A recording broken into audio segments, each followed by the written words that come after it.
Meus caros amigos e amigas que nos acompanham pela TV Canção Nova, uma alegria, estamos começando a nossa Escola da Fé de hoje.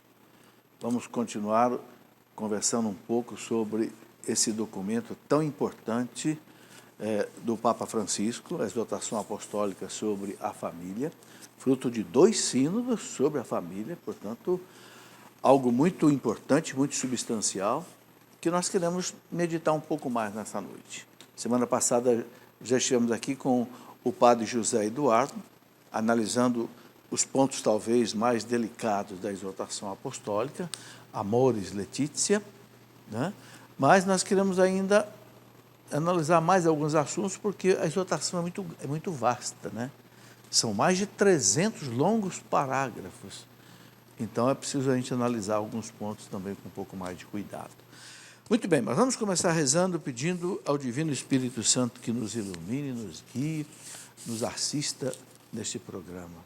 Assiste no sentido de nos orientar. Em nome do Pai, do Filho e do Espírito Santo. Amém. Vinde, Espírito Santo, enchei os corações dos vossos fiéis, acendei neles o fogo do vosso amor. Enviai o vosso Espírito e tudo será criado, renovareis a face da terra. Oremos, ó Deus, que instruístes os corações dos vossos fiéis com a luz do Espírito Santo. Fazei que apreciemos retamente todas as coisas segundo o mesmo Espírito e gozemos sempre da sua consolação. Por Cristo nosso Senhor. Amém. Que a Virgem Maria, nossa Mãe, Mãe de Jesus, Mãe da Igreja, esteja intercedendo por nós. Ave Maria, cheia de graça, o Senhor é convosco. Bendita sois vós entre as mulheres, e bendito é o fruto do vosso ventre, Jesus. Santa Maria, Mãe de Deus, rogai por nós, pecadores, agora e na hora de nossa morte. Amém. Glória ao Pai, ao Filho e ao Espírito Santo, como era no princípio, agora e sempre. Amém. São José, rogai por nós, em nome do Pai, do Filho e do Espírito Santo. Amém. Quero saudar os amigos que estão aqui. Hoje pouca gente, está frio aqui em Cachoeira Paulista, né? Mas temos aqui amigos de Apodi, no Rio Grande do Norte, é isso mesmo? Está aí 4 pessoas ali, sejam bem-vindas. São Paulo, capital, e São Miguel Arcanjo de São Paulo, ok? Sejam bem-vindos, um abraço a vocês, vamos fazer o nosso programa juntos, né? E eu quero começar, então, falando exatamente isso, que nós vamos continuar falando desse documento do Papa, muito importante, Amoris Laetitia, que quer dizer a alegria do amor em latim. Laetitia, alegria, né? Amor. Sobre o amor na família. É um documento pontifício, portanto, muito importante. É um documento... essa é uma publicação da editora Canção Nova. Quem tiver interesse é só ligar aqui para o telefone 12 31 86 2600, pode adquirir esse documento para estudar, tá? É um documento, como eu disse, bastante amplo, ele tem exatamente 325 parágrafos, e são parágrafos longos, né? É um livro inteiro. Como o padre José Eduardo, semana passada, esteve aqui e analisou alguns pontos, eu quero fazer uma visão assim mais panorâmica do documento, né? Para que a gente possa compreender os pontos mais importantes. Mas o ideal é que depois você pegue o documento e leia com detalhes, né? É realmente um documento muito bonito, muito interessante. É preciso dizer que é fruto de 2 concílios sobre a família.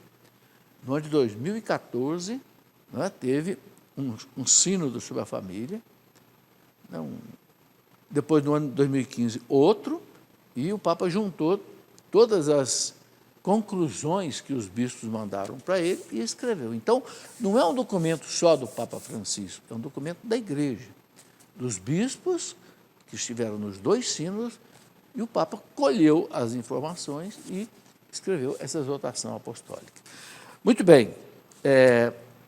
Que mais? Eu quero só mostrar aqui rapidamente, antes de começar, um livro muito interessante que foi lançado pelo Dom Fernando Figueiredo. Dom Fernando Figueiredo é o padre lá, o bispo, né, ex-bispo de Santo Amaro, agora bispo emérito, bispo lá do padre Marcelo Rossi. Ele é especialista em patrística. O que é a patrística? Aquele período da igreja dos primeiros séculos, onde nós tivemos grandes homens gigantes da igreja, como Santo Agostinho, Santo Atanásio, né? Enfim, o São Jerônimo. E Dom Figueiredo, então, escreve sobre esse alvorecer da igreja na África. Por quê? Porque no norte da África é onde esses gigantes da igreja moravam, né? Um Santo Agostinho, um Santo Atanásio, um São Ciro de Alexandria, da Alexandria, norte do Egito. Então, ele lançou esse livro aqui. Muito bem. Vamos, então, começar aqui o nosso estudo, né? Se nós conseguirmos terminar hoje bem, se não conseguir, semana que vem a gente continua, né? Porque é um documento muito importante. Uma exortação apostólica pós-sinodal. O nome está dizendo, depois de um sínodo, os papas sempre fazem uma exortação apostólica, né? Ele reúne as conclusões que os bispos mandaram para ele e ele, então, escreve um documento. Ok? Muito bem. Pode passar? O que é uma exortação apostólica? Então, é isso que eu já disse, né? Uma conclusão, né? Exatamente dos documentos, das conclusões dos livros. Esta exortação, já falei, tem 325 parágrafos, dividido em 9 capítulos. Vamos, então, dar uma olhada geral nos 9 capítulos, para ter uma visão assim, panorâmica. Depois, aí, eu vou detalhar um pouco cada capítulo, tá? Então, vamos lá ver. No primeiro capítulo, o Papa fala à luz da palavra de Deus. Então, ele mostra que a Bíblia fala muito do casamento, fala muito da família, e o Papa cita uma série, né, de versículos da Bíblia falando da família. No capítulo 2, ele fala das realidades e dos desafios da família. Muitos desafios. A gente já vê o Papa falando aí da questão do divórcio, a questão da ideologia de gênero, a questão de manipulação de embriões, a questão de útero de aluguel, essas ameaças à família. Tá? No capítulo 3, um olhar fixo em Jesus, a vocação da família. Então, o Papa mostra que a família não é alguma coisa assim, mais ou menos importante. Não, é uma instituição divina, que Deus instituiu a humanidade em cima da família. É o arquétipo, né? É o ponto... É a célula-mãe da sociedade. No quarto capítulo, ele fala do amor no matrimônio. Então, o amor conjugal, marido e mulher, né? Como viver bem, como evitar as brigas, como ter um bom relacionamento conjugal, né? E o Papa entra aí em vários detalhes interessantes. No capítulo 5, ele fala do amor que se transforma, que se torna fecundo. Aí os filhos. O amor é fecundo, o amor não é egoísta. O Papa insiste muito nisso, né? Casais que não querem ter filhos de jeito nenhum são casais egoístas, porque o amor é difusivo. Por que Deus criou o mundo? Por que Deus nos criou? Porque Deus é amor, e Deus quer dividir a sua felicidade conosco. Então, Ele nos dá o ser, a vida, né? No capítulo 6, algumas perspectivas pastorais. Então, as pastorais de família, que hoje nós temos no Brasil inteiro. Então, o Papa dá aí algumas orientações para, especialmente, encontros de casais, encontros de noivos, né? Formação de noivos para o casamento. Hoje nós temos até muitos encontros de namorados, que é uma coisa muito boa, né? Então, orientações. No capítulo 7, reforçar a educação dos filhos. Não bobear com a educação dos filhos. Não é a escola que tem que educar o filho, é o pai e a mãe.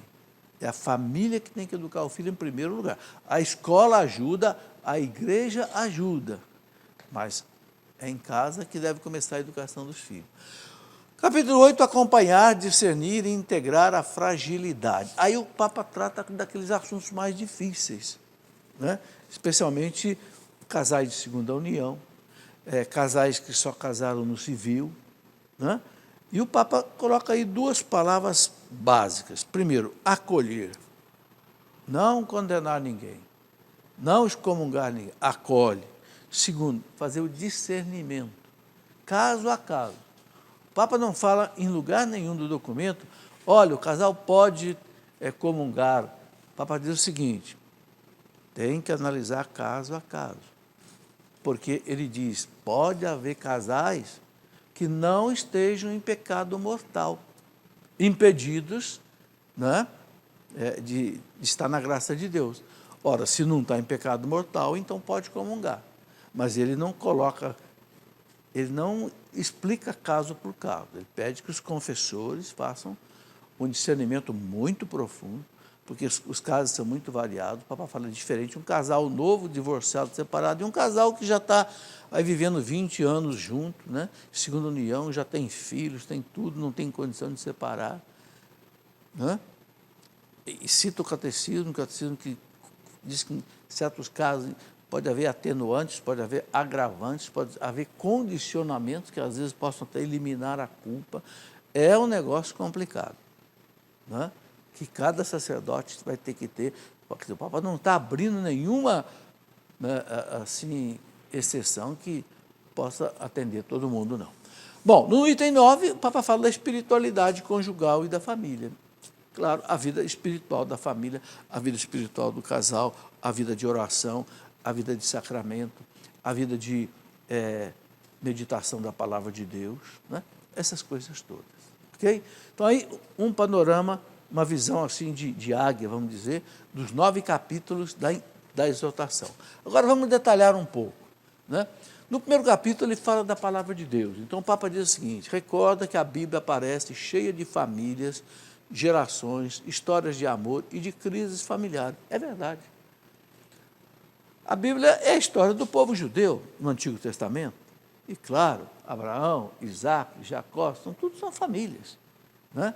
Com crises, com problemas. Então, o Papa já começa com a palavra de Deus analisando esses fatos. O casal que ama e gera a vida é a verdadeira escultura viva, capaz de manifestar Deus Criador e Salvador.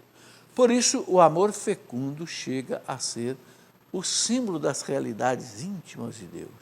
Então, aqui interessante essa frase do Papa, né?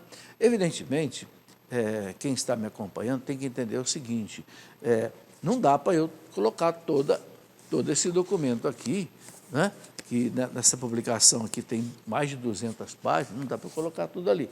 Então, o que eu fiz? Eu pincei alguns pontos que eu acho que dá uma visão assim mais importante. Então, não pense que você, assistindo a esse programa, você vai entender toda a exortação. Não, são apenas alguns pontos, tá? Mas eu gostei muito dessa frase aqui. O amor fecundo do casal, da família, chega a ser o símbolo das realidades íntimas de Deus.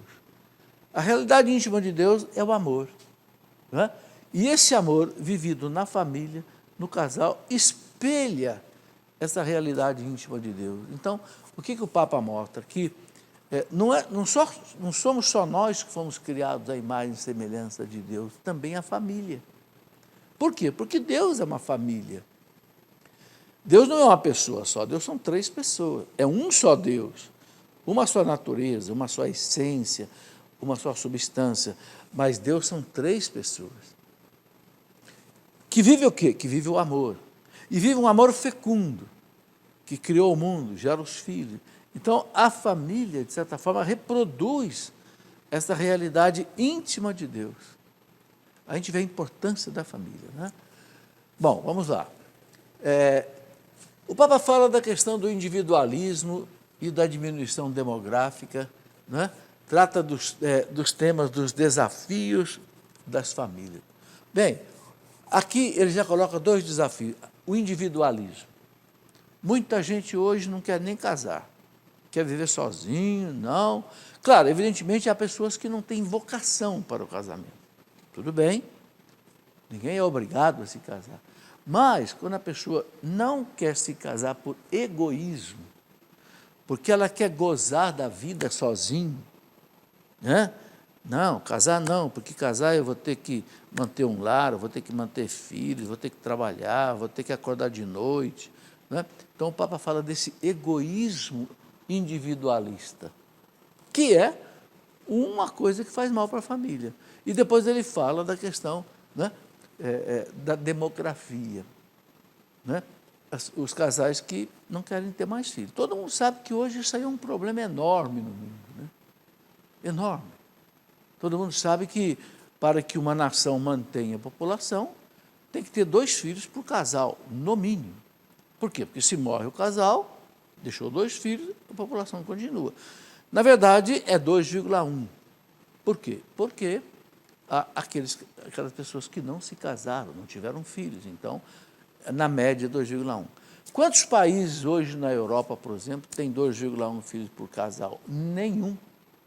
O Brasil está com 1,7, ou seja, a população do Brasil já vai começar a diminuir. O que é um absurdo. Por que um absurdo? Porque enquanto você pega um Japão, que tem 330 pessoas por quilômetro quadrado, no Brasil você tem 20. Ou seja, o Brasil tem densidade demográfica 16 vezes menor do que o Japão.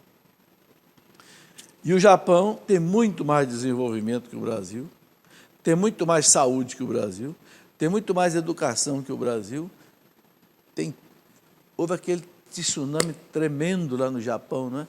Destruiu estradas e mais estradas. Com uma semana, os japoneses reconstruíram tudo. E tem 330 pessoas por quilômetro quadrado, o que mostra que não é o número de pessoas que faz o desenvolvimento de um país. O que faz o desenvolvimento do país é a seriedade, é a competência, é a honestidade, é a educação, etc. Né? Muito bem.